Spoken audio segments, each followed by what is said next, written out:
Pour le meilleur et pour la terre, Ariane Lee, Simard Côté, ce matin dans notre chronique hebdomadaire. Ariane Lee, on explore comment renouveler notre engagement face à soi, aux autres, comme on fait chaque semaine, face à soi, aux autres et à la planète dans une approche plus durable. On ouvre une conversation ouverte autour d'un sujet, un sujet à la fois très local et profondément politique. Comment réinventer la façon dont nos villes se développent, les infrastructures, entre autres. Entre autres, c'est un sujet d'actualité. Puis pour en discuter, on invite Noah Redler, qui est fondateur d'Arche Innovation, une entreprise spécialisée dans la transformation organisationnelle et l'innovation sociale. On lui a déjà parlé d'ailleurs. On lui a déjà parlé. Bonjour, on s'est dit qu'on le réinviterait.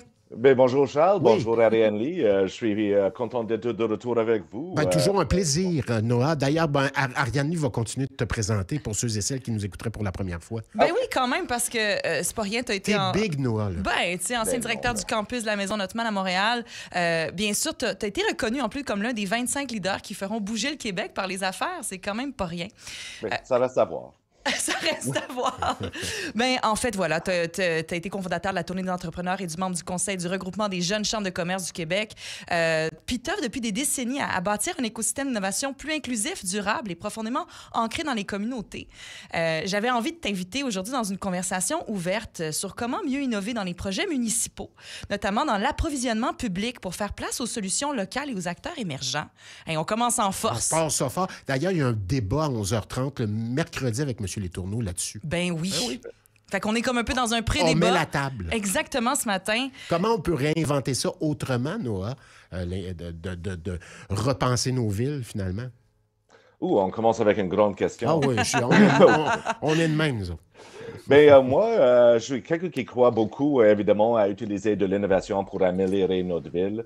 Pendant quelques années, j'ai travaillé sur un projet qui s'appelait Expérience Ville Intelligente, où on essaie de rassembler les acteurs publics, privés et académiques pour penser à comment réinventer nos villes en utilisant tous les ressources technologiques, notre richesse, notre intelligence pour un peu repenser et recréer notre société. Et je pense qu'il y a, oui, l'application des outils technologiques. On peut parler pendant longtemps de l'intelligence artificielle, mais aussi on doit aussi penser dans l'innovation dans notre réglementation, de penser à une réforme de comment on sélectionne nos fournisseurs, de comment on va travailler avec des plus petites entreprises autant que les grandes entreprises, et de rendre le processus d'approvisionnement un peu plus clair, un peu plus lucide, alors que ça peut être plus accessible à tout le monde. Oui, donc ce que je comprends aussi, c'est que on a des ressources, on a accès à des ressources, mais souvent par le processus en tant que tel, ça nous permet pas, par certaines réglementations, ça nous permet pas d'avoir accès, de capitaliser sur toutes les ressources de petites entreprises et d'innovation déjà présentes. Donc, de revoir ça. Toi, t'imagines quoi? Une espèce de gros think tank, une espèce de lieu où on s'assoit. Comment t'imagines? Une espèce de table ronde avec une refonte, un hackathon pour revoir les processus? Est-ce que t'imagines un événement spécifique dédié à ça, peut-être, pour démarrer la refonte de nos processus? Je vois, Ariane, que tu veux que j'ouvre la porte, que tu organises ça. Mais oui, et je pense que c'est une bonne idée de rassembler les acteurs. Mais aussi, je pense que c'est une question que nous avons abordée depuis longtemps. Et je sais on doit regarder un peu, on doit donner un peu plus d'agilité à nos acteurs, à nos fonctionnaires et nos travailleurs civils pour faire des décisions, pour travailler avec les fournisseurs de confiance, pour aussi avoir la capacité de travailler sur des plus petits projets, des projets pilotes pour tester différentes affaires avant de déployer trop large. On parle beaucoup ce temps-ci de SAC-Click. Ça n'a pas besoin de commencer avec un projet massif où les problèmes ou les défis de développement et l'interface pour les utilisateurs étaient difficiles à prévenir. Là, on peut prendre des approches un peu plus modulaires et un peu plus faciles à adapter en conséquence de comment notre vie va changer. Puisqu'on est là, Noah Redler, puisqu'on est là, parlons-en de ça. SAC-Click, qui est un mammouth, qui est un énorme, une grosse affaire, là, un méga paquebot. Je comprends de ce que tu nous dis, il faudrait peut-être privilégier les plus petits projets, les plus petites approches, quitte à faire plusieurs petites entités. Mais je pense que oui, je pense que oui, oui, absolument. Et si on pense à un processus d'approvisionnement pour un système comme le SACLIC, de présenter le projet au complet, il y a juste les grands qui sont capables de répondre. C'est trop complexe, c'est trop difficile à vraiment répondre à tous les demandes et tous les besoins en termes d'accréditation et autres. Et ça demande un projet majeur. Ouais. Imagine comme construire un pont, c'est une infrastructure numérique. Et si on essaie de faire tout le projet en une fois, ben oui, ça va être complexe, ça va prendre beaucoup de temps, ça va coûter des centaines de millions de dollars. Mais si on fait ça d'une façon progressive et on utilise des approches qu'on connaît aujourd'hui, des approches plus agiles et les approches plus itératives, ben oui, je pense qu'on aura une meilleure solution en même moins de temps. Donc, dans le fond, ce que je comprends, c'est les gros projets d'envergure, toi, tu recommandes de les fragmenter en différentes parties, en priorisant certains secteurs, puis en réduisant la taille des appels d'offres pour permettre à plusieurs joueurs Que ce soit par étapes aussi. Hein? Oui, en fait, oui, par étapes et de proposer. Oui. Donc, des joueurs plus petits qui ont possiblement des solutions pour certaines parties du projet, de pouvoir participer à l'appel d'offres, c'est ce que je comprends. Mais surtout dans le numérique, oui, absolument. Il y a d'autres projets comme construire un pont qui est un peu plus complexe, que ça demande des équipements. Mais oui, dans le numérique, je suis 100% d'accord qu'on devrait ouvrir la porte et encourager des consortiums de différentes startups et PME et chercheurs de travailler ensemble, chapeautés par des organisations qui existent aujourd'hui. Puis quand on parle aussi de coûts des infrastructures, là, bien sûr, il y a des coûts qui sont très concrets. On dit qu'est-ce qu'on fait? Ça a gonflé les prix. On parle beaucoup ça gonfle au niveau de la main-d'œuvre aussi. C'est vraiment des défis. Là. On est face à ça. Comment, on avait parlé aussi peut-être de commerce interprovincial. Comment réduire la facture au bout de la ligne pour le citoyen? Quelles sont les approches plus innovantes? C'est sûr que là, on est vraiment dans de la matière, puis bon, globalement, à travers le monde, on fait face à ces enjeux au niveau des ressources. Comment, selon toi, on pourrait avoir une approche innovante au Québec par rapport à ça? Mais je pense on devrait aussi regarder au gouvernement fédéral. Mark Carney, tout récemment, parle beaucoup des maisons préfabriquées, des usines de construction, Mhm. de ne pas juste penser à monter un chantier une à la fois, mais de prévoir nos besoins de fabriquer en masse, de peut-être inviter les entreprises québécoises à construire tous nos besoins pour plusieurs bâtiments, alors une meilleure coordination de différents projets à travers la province, alors de construire tous nos besoins en un coup ou dans une commande. Et ça va rendre, déjà, c'est quelque chose qui va rendre les coûts un peu plus abordables. Mais il faut aussi garder ça en perspective que, oui, les coûts de construction sont élevés. Il n'y a aucune question. On a vu les prix de construction augmenter de 20 à 25, même 30% et plus. J'ai entendu tout récemment que la mairesse de Longueuil a parlé de coûts de rénovation d'une piscine à 16 millions de dollars.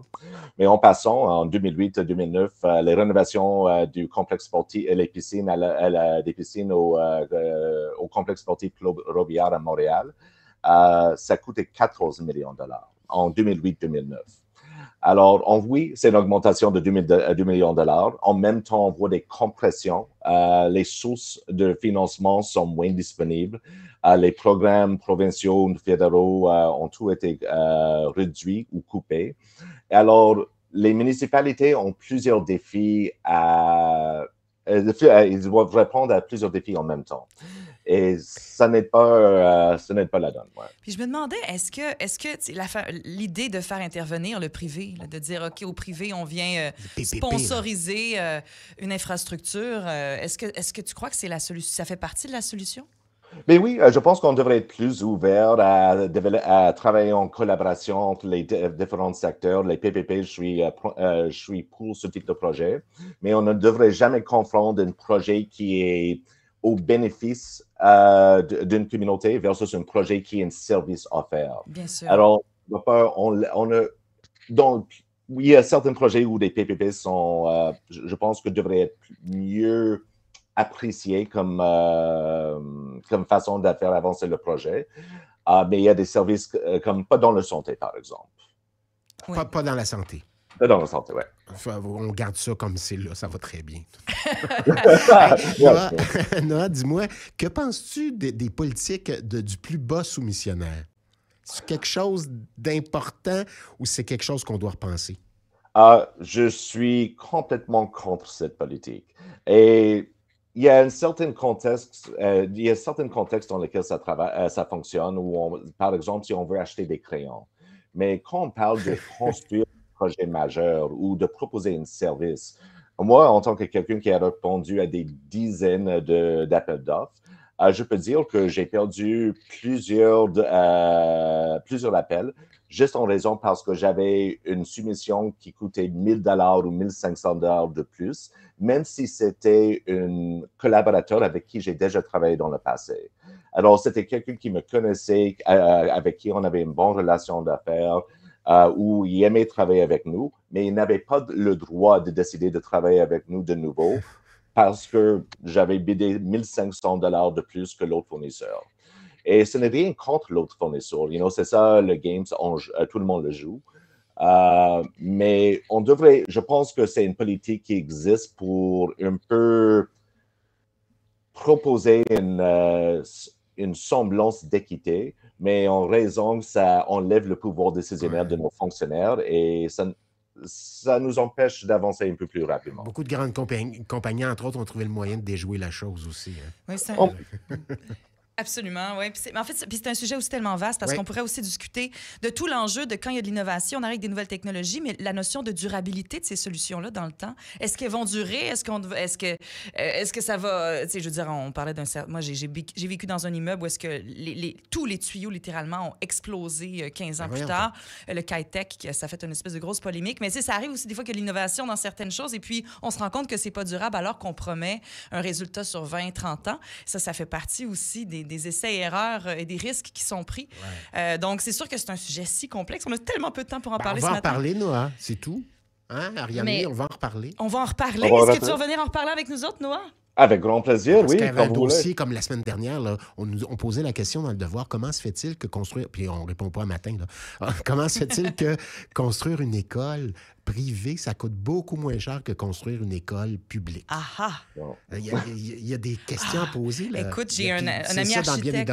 Oui, de chez Neuf Architectes. D'ailleurs, que je voulais inviter dans la conversation. Mon Dieu, j'ai envie d'ajouter des gens à la table, notamment Hugo, en fait, qui est chez Neuf Architectes. Et on avait cette conversation-là. Ils ont bidé souvent sur les écoles publiques. Il dit, il y a tellement de réglementations, tellement d'enjeux. On pourrait inviter un architecte qui bide sur les écoles publiques. Ça pourrait être moins mal au dos tout d'un coup, je me sens renaître. Merci, Ariane. La semaine passée, c'était la tête. Cette semaine, c'est le dos. Ah, ben tiens. Hey, merci tellement, Noah, d'être parmi nous. Merci. J'ai hâte qu'on se retrouve. Noah Redler, fondateur d'Arch-Innovation, entrepreneur et conférencier passionné pour parler questions d'engagement citoyen et de transformation de systèmes publics. Je te garde pour le Carpe Diem, Ariane, après la circulation. Qu'en dis-tu? Parfait. Ariane Simard-Côté, on va parler de Carpe Diem. Bye-bye, Noah. 7h52, rapidement, je te garde, Ariane Simard-Côté, parce que, il y a tout près d'ici, en pleine zone festive d'ailleurs, sur Saint-Charles, en face du Parc Saint-Marc, il y a Carpe Diem, ton bébé. Ben oui, une belle petite salle de spectacle, une 50aine de places. On est là maintenant, ça fait 2 ans qu'on a qu'on a des programmations. Ouais. L'été dernier, on était en mode Hard Rock Café, jeudi jazz, vendredi rock, samedi romantique. Et cet été, on est en mode Beach Club, en fait. Okay. Destination soleil, donc on n'a pas besoin de prendre l'avion pour changer de vibe. Pas cher. Pour aller dans le sud, ça se passe en Rive-Sud, ça se passe sur Saint-Charles. En fait, les vendredis et les samedis soirs, on va avoir des soirées Destination soleil. Okay. Alors, on a certains spectacles, musique bossa, musique latino, en fait. On a aussi musique des Caraïbes. On a plusieurs spectacles qui s'en viennent. La programmation est surprise tout au long de l'été.